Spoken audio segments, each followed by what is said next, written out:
Les actus web digital IA Tech de ce joyeux vendredi 6 décembre 2024, c'est maintenant les amis, vous commentez sous cette vidéo et vous venez nous rejoindre en live parce qu'on va prolonger ce que je vais vous dire aujourd'hui dans les actus du jour en live les amis, faire des découvertes, faire des tutos, des débats, des réactions, des réponses à vos questions, n'hésitez pas à nous rejoindre en live, ça s'appelle Renaud Décode, c'est le midi sur Twitch, sur YouTube Live et sur TikTok Live. Pour l'instant, c'est le moment des actus du jour et il y a du lourd. Alors on y va tout de suite, maintenant.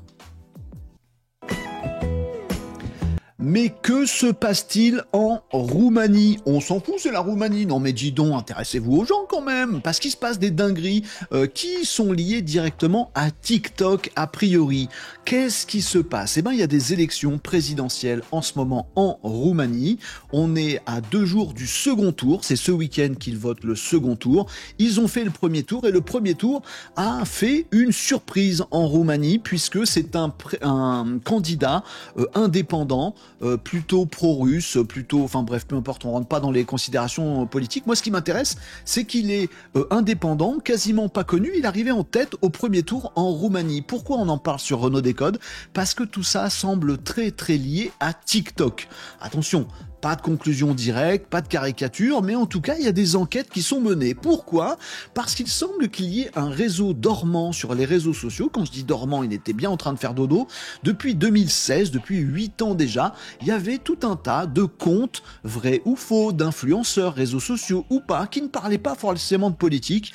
Et à partir de 15 jours avant le premier tour de cette élection présidentielle en Roumanie, tout s'est activé, et notamment sur TikTok, 1 million d'euros dépensés pour la campagne, notamment sur le réseau social TikTok, pour donner de la visibilité à plein de gens qui parlaient de ce monsieur qui s'appelle Călin Georgescu. Oh, il s'appelle Câlin, son prénom c'est Câlin. Oh, non, je crois pas. Enfin, vous verrez, peu importe. En tout cas, il a fait plus que le buzz sur les réseaux sociaux. Il est sorti premier du premier tour des élections présidentielles, et donc qualifié pour le deuxième tour, et ça fait grincer des dents à tel point que l'Europe a mis en place son petit pouvoir sur les réseaux sociaux, IA Act et tout le reste, en disant attention TikTok, je veux que vous sauvegardiez tout ce qui s'est passé dans ces dernières semaines au sujet de ces élections. Vous n'effacez rien, vous faites des sauvegardes de tout, parce qu'on va enquêter notamment sur le fait que tous ces influenceurs, ces créateurs de contenu ont parlé de la même chose en même temps et de façon coordonnée. On a le droit, après tout, une campagne publicitaire c'est exactement ça, puis les influenceurs ils disent bien ce qu'ils veulent, puis c'est un réseau social public, dis donc, liberté d'expression, on fait comme on veut, oui, mais en même temps il semblerait que ces publications politiques n'aient pas été taguées comme étant politiques. Ouais, mais ça n'aura rien changé. Oui, mais c'est pas les règles du jeu. Et il semblerait que peut-être aussi l'algorithme de TikTok lui-même ait favorisé ces contenus-là. Oui, mais enfin, si les gens les apprécient, forcément, ça ressort plus. Oui, mais est-ce que c'est pas l'algorithme qui les a propulsés bref, il y a un vrai débat sur une potentielle ingérence via le réseau social TikTok de différentes nations politiques, pouvoir sur cette planète, sur ces élections en Roumanie. Peut-être que c'est du fake total, peut-être que c'est un hasard, peut-être que c'est les règles du jeu. Les gens ont envie de parler d'un truc sur un réseau social ouvert et ça se passe comme ça. En tout cas, les enquêtes sont menées et on va suivre ça de près parce que ça m'intéresse beaucoup de savoir quel est le poids aujourd'hui des réseaux sociaux dans des choses aussi sérieuses que des élections présidentielles. Peut-être que c'est les gens qui font les réseaux sociaux. Est-ce que ce serait pas les réseaux sociaux qui font les gens?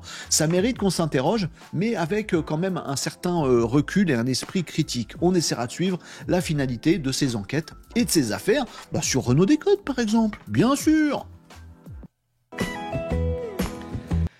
Une dinguerie par jour, c'est ce que nous a promis OpenAI qui a lancé hier, ce 5 décembre, sa petite série de 12 jours. C'est un peu notre calendrier de l'avant de l'intelligence artificielle. Très bonne opération marketing.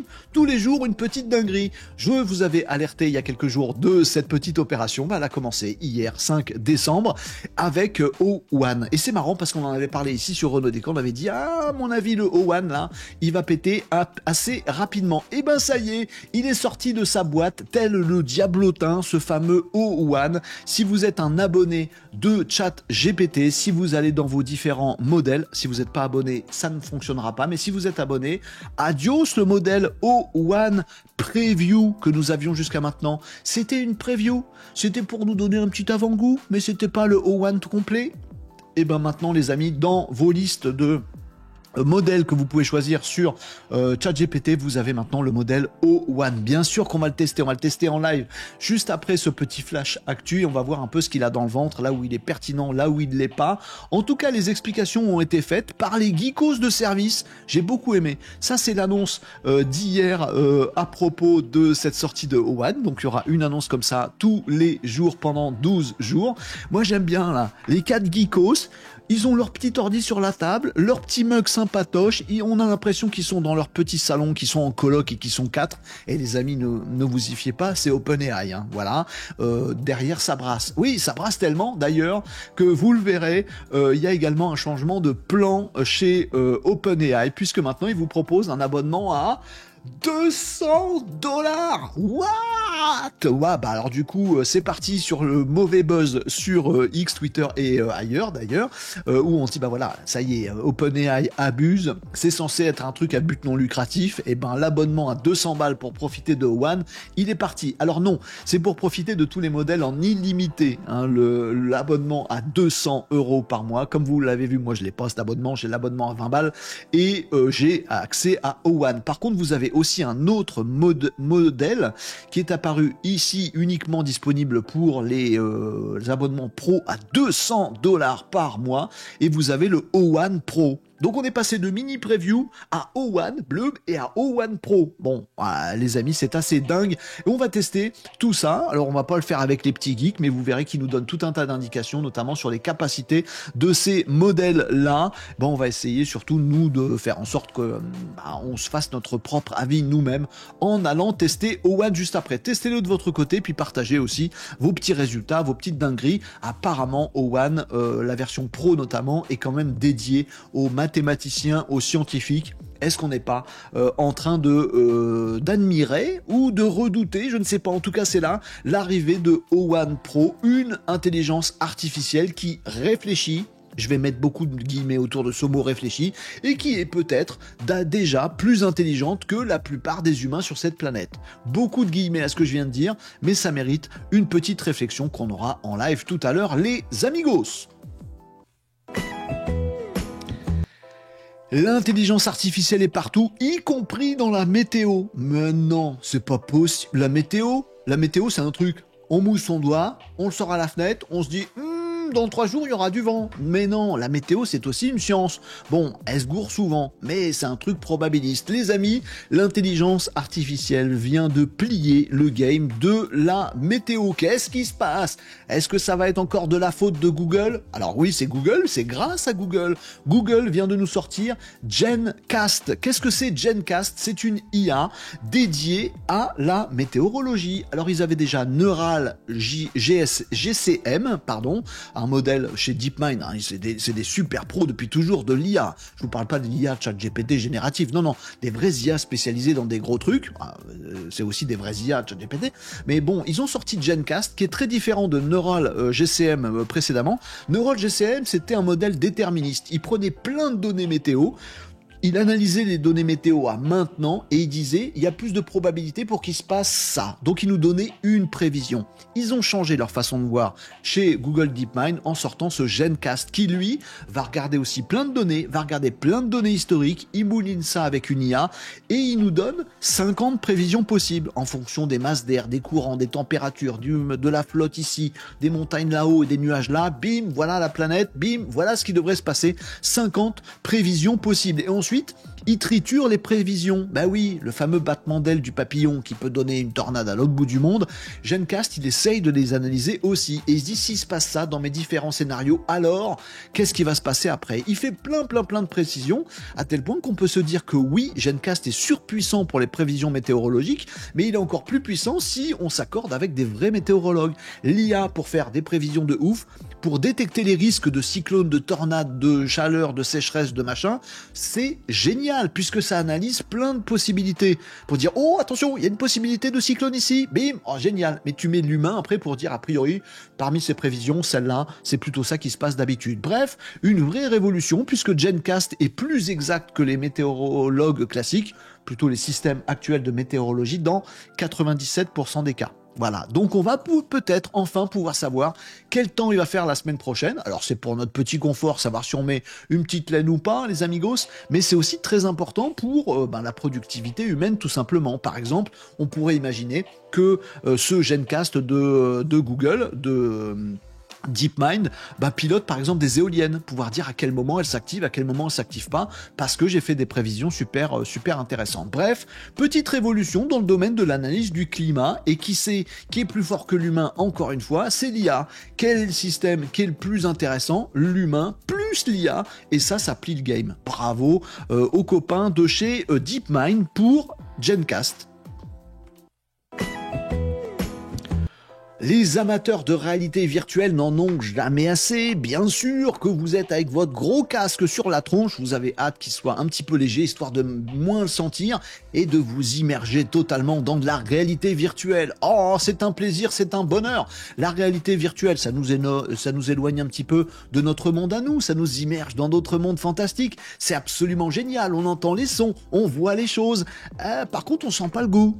Bougez pas, ça arrive. Oui, on va pouvoir sentir le goût dans des mondes de réalité virtuelle. Absolument, c'est l'université, le City University de Hong Kong qui nous a sorti ça. Les amigos, comment on va appeler ça? Une sucette virtuelle? J'ai pas d'autre mot pour ça. Voilà, faites pas de trucs chelous. En tout cas, ils viennent de nous inventer cette petite lollipop, donc cette petite sucette assez légère avec des saveurs à l'intérieur, connectées avec, vous voyez, sur la petite image, à votre casque de réalité virtuelle connecté au système qui vous produit la réalité virtuelle. Vous avez cette petite bichou là dans la bouche ou sur votre langue, et en fait ça dépose un petit mélange à chaque fois de petits produits chimiques. Alors ça crée un effet de goût, alors vous pouvez sentir le sucré, le salé, le machin, et ça joue aussi sur l'odorat pour vous faire ressentir comme ça avec ces sens qui n'étaient pas encore exploités par le monde virtuel, voilà, des odeurs et des goûts. Alors peut-être que ça aura des applications industrielles, voire commerciales, pourquoi pas se dire tiens,